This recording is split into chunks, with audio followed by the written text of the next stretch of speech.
Doki Genyo everyone, the Starlight Let's Player is here, and welcome to the last part of Happiness Charge Pretty Cure Kawarun collection. I'm all screwed up there. I'm sorry for like the last part being a bit noisy, but like I said, I did warn you guys that there was gonna be some background noises due to like people working, remodeling our bathroom. So yeah, I did warn you guys on that. But anyways, this one we're in the clear so we're in the clear, so I can finally record properly for these parts. Well, this is gonna be the last part anyway for this playthrough, so we might as well end it off with end this playthrough off with a whole shebang. And for this episode, this time, for once, Iona is actually gonna make her debut as an idol, and and this is something new. This is really something new here, because I do not see this really. We really don't really picture Iona as the type to actually become an idol, or just someone who loves to make music or something like that. I mean, if it was someone like Yuko, that would make sense. But Iona, that's a bit surprising.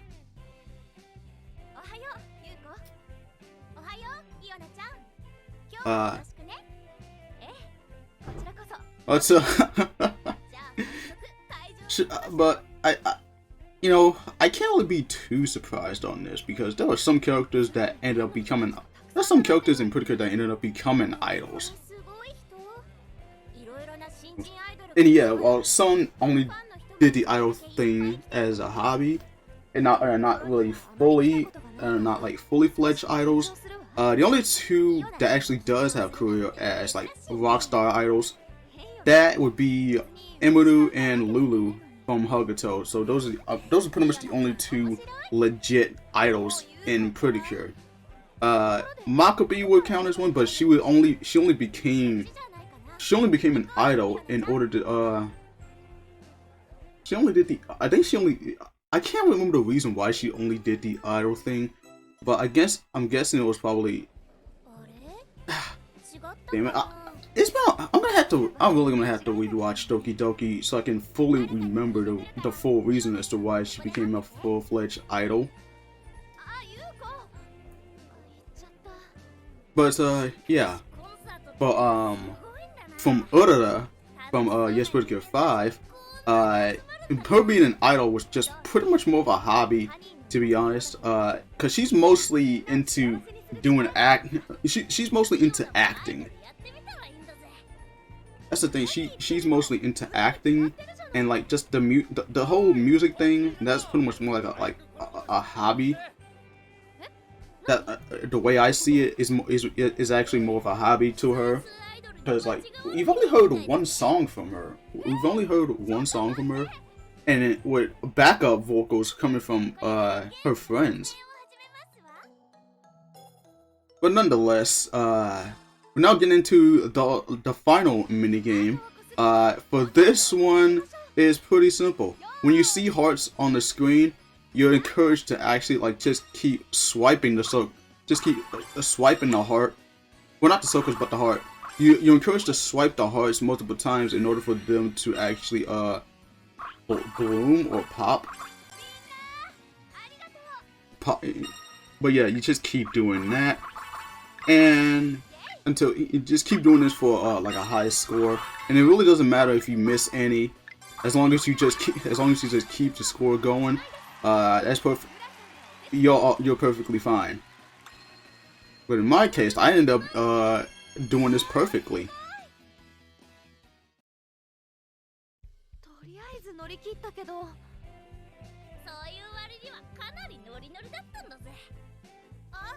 And yeah, as you can see, it's only Iona, Glissan, and Yuko. You won't see Megumi and Hime until the end of this story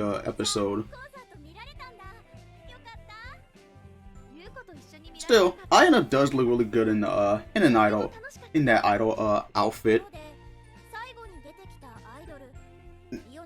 I can imagine Pretty Cure and Pretty Power doing like a whole collab. I would love to see that. I mean, Pretty Cure has done some collabs before. They've collaborated with the mobile game of Puyo Puyo. They've collaborated with another mobile game. I can't remember exactly. But Pretty Cure has also collaborated with another franchise known as D4DJ. I'm really curious. I'm really interested in getting into that series as well. But yeah, and going back into like the whole going back into like the question that pretty much me and the others from the Dreamstar Squad that we had to answer. Well, we had to answer the question on what kind of collabs Pretty Cure would actually would be great for Pretty Cure to collaborate with. Like I said before, like we can all agree that Pretty Cure and Sailor Moon, that would be a great collaboration. Like, you guys gotta admit that would be a great collaboration. And I think the one season that can actually pull that off, I think Smile Pretty Cure would be the perfect candidate to collaborate with Sailor Moon. Either that or probably the latest season. Just think about it. One thing I also forgot to mention, Pretty Cure also collaborated with Hatsune Miku. If you've been watching Kira Kira, you may have remembered like the Kira Kira, they've collaborated with Hatsune Miku, along with Ren and Rin as well, who is also from the Hatsune Miku franchise. So yeah, and you know, it's actually cool to see like both like two characters from the same voice actress. It's cool to see two characters like in one image together, and those two characters sharing the same voice actress. If you watch Kira Kira, you may know that Yukari, aka Kira Makodon, she's voiced by Saki Fujita, who's also the actual voice of Hatsune Miku. So yeah, that's a really big surprise there. That was surprising to me when I was like watching the whole show. But anyways, in this game, we defeated the final Psyarch, and yeah, we got a perfect score on every single one of these Psyarch boss fights. So yeah.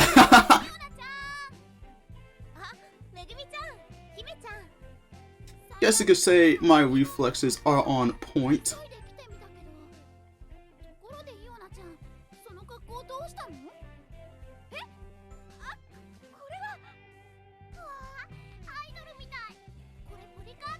And I'm guessing maybe Iona probably like just kept it secret to Megami and Hime. Because if that's true, and if the reason for him doing that is because of how embarrassing it is, you know, I can't really blame her there, because she was too embarrassed to try and go out with Yuya in I believe episode 33 or 34. I know it's probably in the like episode, probably in the 30 range. The episode where she actually gained her innocent form. So I know she is actually the first. Who knows? It could. I think it could possibly be. I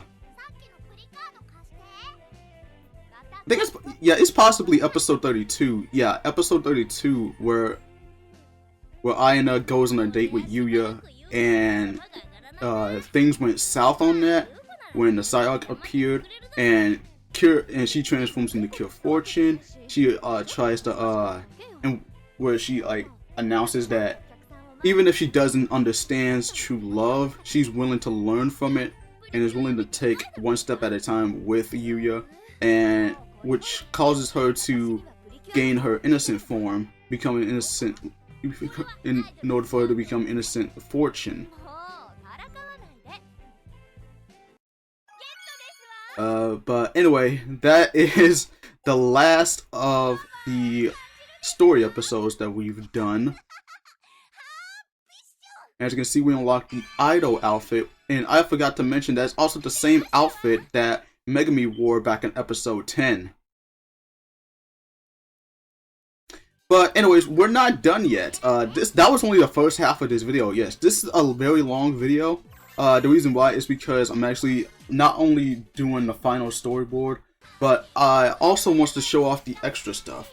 So the first thing I want to show off is, you know, like all the previous collection minigame collections, this one has a rhythm game. Yeah, so you can choose between these three songs. You can choose between these three songs. The opening theme of Happiness Charge, which was done by Sayaka Nakaya. The ending theme, the first ending theme, which is Pretty Good Memory by Hitomi Yoshida.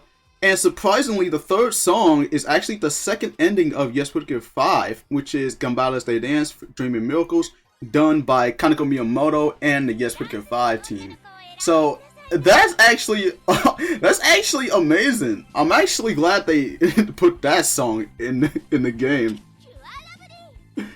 Cause being real, like there is a dance. Like I did mention that the Wii has a pretty good video game and it's a dancing game. And I kind of wish they would go back to that kind of formula. I really do wish they actually make another dancing game. You know, because that was the only one that's the only one they did, and I think it would be great if they go back to it and actually make it on a Nintendo Switch. With the amount of music, with the amount of pretty good music being out, and with the amount of dances we've been seeing in these ending themes, you would think they would actually go for another dancing game. Cause let's be real, Just Dance is going on for like I would say probably over 15 years. Yeah, 15. I would say Just Dance is going for up to 15 plus years. So if they can last that long, and if Dance Central was able to get like 2 games, like Dance Central 1 and 2, I don't see the issue of them making another rhythm game. But anyways, for this rhythm game, basically when you see the heart pop up in the center, that's when the time for you to tap onto it. There will be instances where the cures appear during this performance. And by the way, seeing them doing the actual dance from the Yes We Get 5 ending theme, that is pure bliss there. You also see certain moments where you can actually have to slide up on the heart, as well as like rotate in the circle like you saw there. And as you saw there, I lost a few parts because I couldn't tell where the mouse was. I literally lost the mouse for like a few seconds there. Ugh. But yeah, this minigame is pretty fun. I didn't run into like a lot of slowdown like I did with Doki Doki. So I do think that is actually an improvement. I actually think this was actually perfectly fine. You can choose. I also forgot to mention you can actually choose which stage you want to play your songs on. And you know, me playing Love Live on the PS4, I do see a bit of similarities there. But maybe that's just me though. Anyways, we're going on to the second mode, and this one, you remember when I said that I was kind of hoping for the dance forms to actually make an appearance?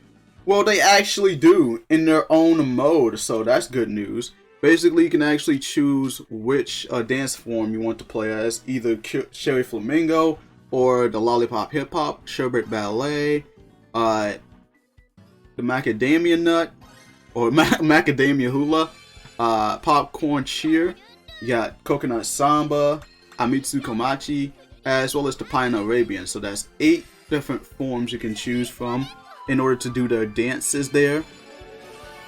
And each dance pretty much has each dance pretty much has its own type of cultural theme to it. For example, Cherry Flamingo is pretty much the Latino Spanish type of dance going on.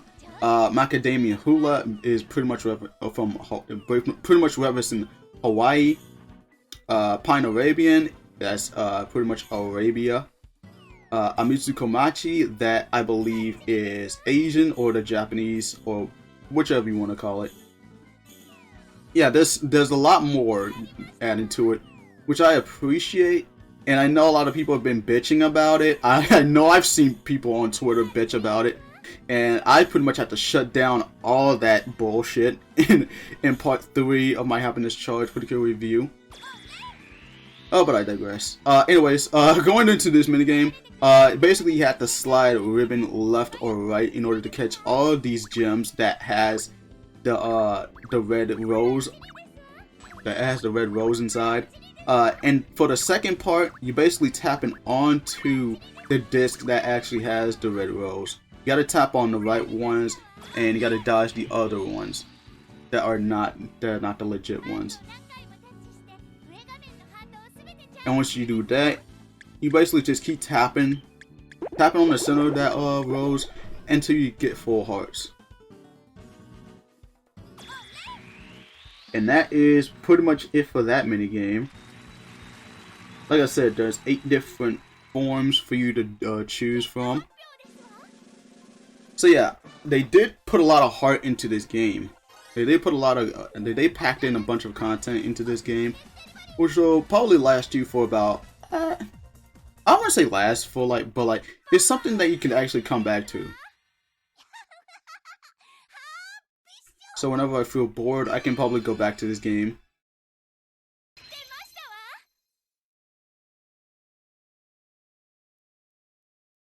Hell, I can even play it on the go on my Citra on my second phone.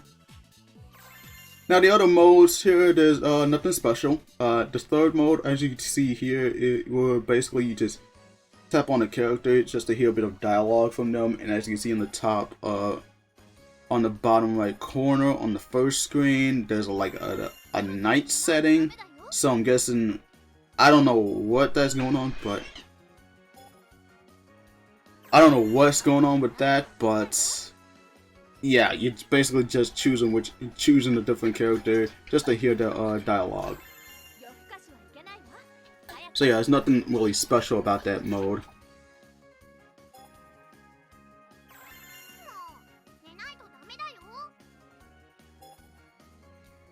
And yeah, that's pretty much it for that mode. There's 2 more modes. One of them is a bit surprising to be per se. Not too surprising, but well, for this one, you're basically just taking a look at all the cures as well as the you're just taking a look at all the cures. You can either like, there's 2 different modes here. I didn't really check on the first mode, which has the green shirt and skirt, but the other mode basically that says pretty good all stars. Yeah, this mode basically has you taking a look at all of the outfits for the Happiness Charge cures, as well as taking a look at all the other cures from the previous seasons. So like you'll keep going down, so you just go down the list. And we see Macadamia Hula, we see Cure for Honey, we also see Popcorn Sheer, as well as Coconut Samba, and we also see Cure Fortune as well as her Pine Arabian form, well, Amichi Komachi form, as well as a Pine Arabian form. And as you can see down here, the other cures which are yet to be unlocked. So basically, you just gotta keep playing the game until you unlock everything in this game. But I didn't really bother doing so because I know that's pretty much time consuming, and this is a playthrough. So chances are I'm gonna have to get on with the next show of this particular video game retrospective. And as you can see, this is the last mode. Basically, this is just all the minigames that you can actually replay. There are 9 minigames to be precise here. 9 minigames, the same amount as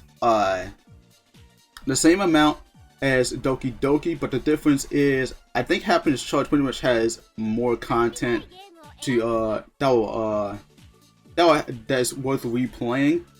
So I can see this game being far better than Doki Doki Precure. I think out of all the 3DS games, Happiness Charge, this is definitely the second best of them all. If I have to rank them, I would probably, out of all the pretty good video games, I would say this would be in the top 5. It's not really an amazing or like a spectacular game, but it's still great. It's still a great, pretty good collection. I love the mini games in this game. I love the Psylocke boss fights. I think the rhythm game is pretty fun to play. I even love the dancing mini game as well. So there's some really great content going on in this game, and I would say out of all the collections, I say this one is the best minigame collection in my opinion. But yeah, if you want to know what's the number 1 best pretty good 3DS game, well, that's what we'll get into it. So join us for the last game in the pretty good 3DS era. So for the next playthrough, we're finally gonna be going into puzzle territory. I've done a playthrough on Puyo Puyo Tetris, so now I'm gonna be doing a playthrough of Go Princess Pretty Cure, the Sugar Kingdom, and the 6 Princesses, starting in March. But until then, this is Starlight Let's Play signing out. Oh, and by the way, that playthrough will also have more commentary because this playthrough will be commentated by the Dreamstar Squad. So be on the lookout. So be ready for that.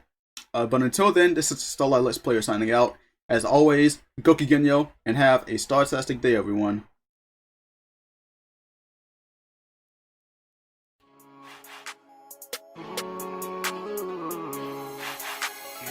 I knew I would fulfill my dream, yeah. They knew I started from the bottom, now I made it, yeah. The possibilities are endless, yeah, I say, yeah. I got the roots and I got everything I need, yeah. And now I'm chilling with a pretty gentle lady, yeah. She got a kinda gentle personality, yeah. She got them curvy hips and a booty for booty, yeah.